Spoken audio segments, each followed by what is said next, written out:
Well, I started chasing locally around 1999, 2000, so I'd say, about 11 years. I was actually terrified of storms, and just seeing what Mother Nature can do is just terrifying. It's nuts.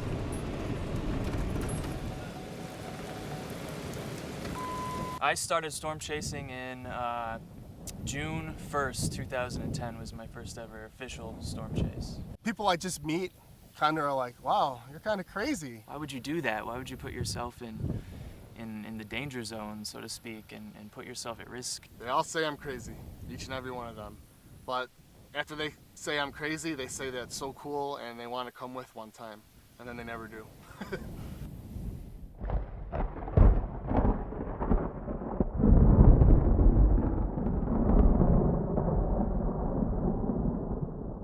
The basic definition of a storm chaser is somebody who can first forecast the severe weather to happen, then they will intentionally drive to an area where they think the weather is going to be bad and wait for that weather to happen, as opposed to just letting it come to them. Tornadoes form by a couple of things. You need first something that's going to lift the air. You need something that's going to make the air upset and unstable. So we call that instability. You need the heat, you need the moisture, and then you need something called wind shear, because once the updraft of the storm starts rising up, you have to have cooler, drier air up here and warmer, wetter air down here. When those two things start to come together, you'll start to get rotation, and often the rotation will start as a horizontal. Then as the storm moves against the land, the friction of the land takes that tube that's rotating this way and sets it upright. I saw my first tornado May 5th, 2007, so I was 24 years old. Look! This! Oh my god, look at that! My camera's not recording. And my stream's not up. Here, I'm getting out of the car. Beautiful. Scott! So it took a while before I could finally get that under my belt. And that was part of the reason to keep at it. They eluded me for quite a while. Never got to see one living in Chicago. Obviously, that's not really a tornado hotspot. So, I had to go out and make sure that I see it for myself, because I knew it wasn't going to come to me. I had to go out and find it. A lot of other chasers, they have a childhood encounter with a tornado that sort of sparks their interest, or some event that affected where they live, their home. But for me, that wasn't the case. I only knew of tornadoes through what I saw on the TV and some of the videos I had, so I wanted to go out and see this phenomenon for myself. I've always been interested in the weather, severe weather particularly, since I was a kid, since I was a really young kid.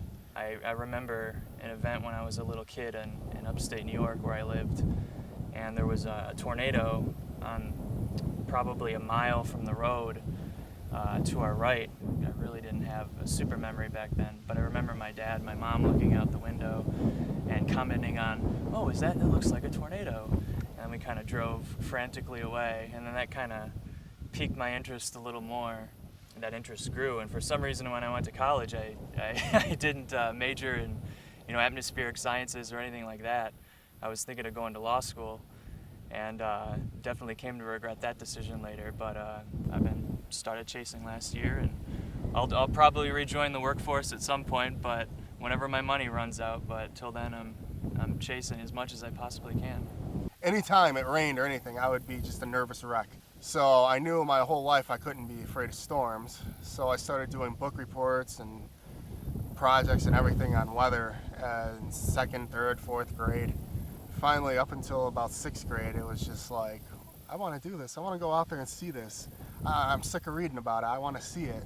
And then I went on my first chase when I was in 6th grade. I grew up in Lake Michigan, kind of seeing storms develop all the time over it. Saw water spout when I was very young. I saw a lot of different thunderstorm activities. So storm chasing started for me in college. We had a class called storm chasing, so we would go and chase either day chases to Iowa, because I went to Valparaiso University, and we'd go and chase a tornado or a thunderstorm, do it in a safe way, and be able to learn. So it was way better than looking at a book and being like, oh, I see, here's how a wall cloud forms. When it forms right in front of you, you can't get any better than that.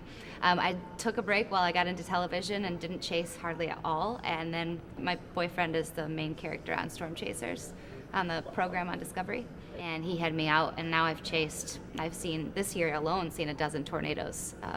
2 or 3 of them very violent and very close. So his whole point is he goes in with the vehicle. We have armored vehicles that are meant to go into tornadoes. And the beauty of storm chasing and knowing what you're doing is you can set yourself 98% of the time, a tornado is going to turn to the right. We call them right turners. So you can set yourself right here and you watch the tornado, you learn from it, and it goes past you. So there's some real science to it too that we know now.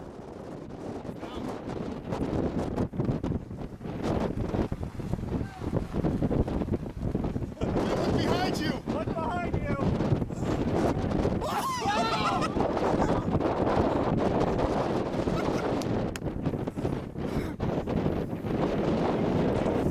We are! It's a light!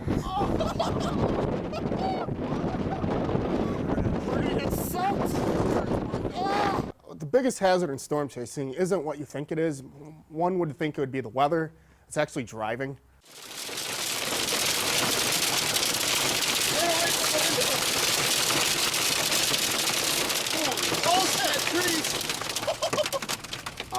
Weather is a secondary hazard, in my opinion, because you could be filming a tornado and not notice the road comes to a T, and you're not paying attention to the road, and you drive off of it. Some other car could be parked there. You might drive into a house. Dangerous roads, slippery conditions.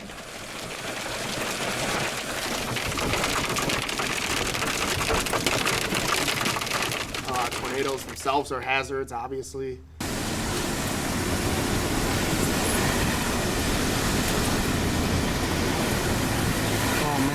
There in those trees. It's very intense once you're there. The wind is so strong. The tornado is it's so massive.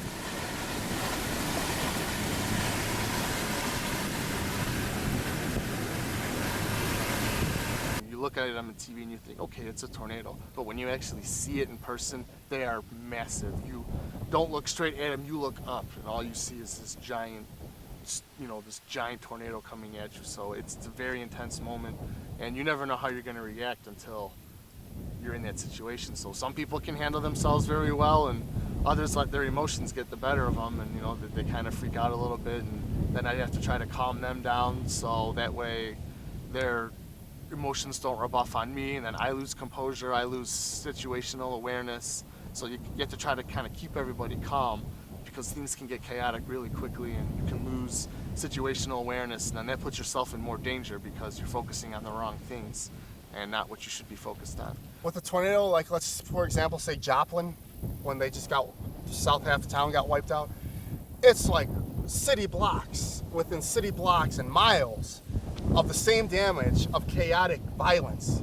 It's not like 2 objects hitting each other and causing bodily harm. It's a 2x4, a semi, a train car falling on a house with someone in there. You can't imagine this stuff. If you don't have education and you don't know what you're doing, don't get in a car and go after a tornado. It's just, you're risking your life and a lot of others as well, because traffic becomes an issue. A car is not a good place to be in a tornado. If you're going to be anywhere, if you're going to live, it's in a basement. People don't die in basements. There have been some freak accidents that have happened, but really, overall, no one dies in a basement or in a storm shelter. You go in a car and you're risking yourself, you're putting yourself out there to get killed. Luckily, this vehicle that we ride in is, we can go into an EF3. He has been in, I haven't been inside a tornado, but he's been inside a dozen. Inside the tornado, and debris hits it and bounces right off. It's lined with something called Line-X. It has double pane, bulletproof, windows, and there are a lot of things on it that make it, and it also suctions to the ground, so that it kind of acts like the opposite of an airplane wing. When air goes over it, it kind of shoves it to the ground. I'm actually a pretty low-tech chaser compared to some of the ones out there, but I do have some equipment that helps me track the storms better. It helps make it safer and helps me to be able to do a better job. Radar is obviously one of the most very important things you could have. It shows where the storms are, where they're moving, the intensity. This will also display other things like how big hail could be. This right here is a live streaming camera. This will broadcast the live internet feed, so people at home can actually watch what I'm seeing through the window. It helps give the National Weather Service the most up-to-date information, because they can't see what's going on with the storms. So when they tune into the live stream, they can actually They can actually see what's going on with the storm in the field and relate that to what they're seeing on radar. One of the first things you'll notice is this sort of cage-looking thing. These are actually hail guards. They're designed to protect against hail, larger than golf balls. And then in the back here, one of the things that we use is we have this camera probe. Basically, what we're trying to do with this is to just capture extreme video of the tornado. Hopefully we can get it in the path, and the tornado will ideally pass over the probe. We could see inside the funnel, see the debris, kind of get a unique perspective of what actually goes on inside the tornado. So this is kind of one of the things that we're doing. Chasing can be safe if you do it wisely, and you have the tools in the car, you have the radar to see where the storm is, where the dangerous parts of the storm are, where you are in relation to the storm.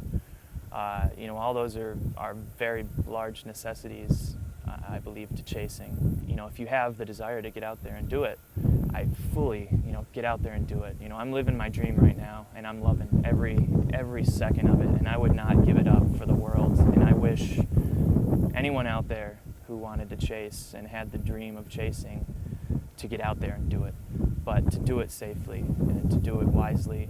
I have a saying where it's storm chasing is 95% boredom, 5% pleasure, and it's usually that 5% happens in like 20 or 30 minutes on a 16-hour car ride. But until you're standing in front of one of these storms, it just doesn't compare. It's just like, it's you and the storm. You feel so small compared to the storm. It's not easy to track a tornado, to forecast where they're going to happen, to get the shot, to, you know, and then there's the rewarding part, helping the communities that, you know, get affected. It's nice to be able to help people. It's, you know, then there's the whole adventure part of it. I never know where I'm going to at. I get to see the country. I travel all over the place. I've been in South Dakota, Wyoming, Texas, Alabama. Just, you know, I love the driving. I love the adventure. Each storm chase is completely different too. I get very bored with monotony and routine and patterns, and every storm chase is just completely different. And that's, I think, one of the things that draws me to it the most, is that I never know what's going to happen. I never know what to expect. I never know where I'm going to end up. I'm in this for the long haul, until the day I die.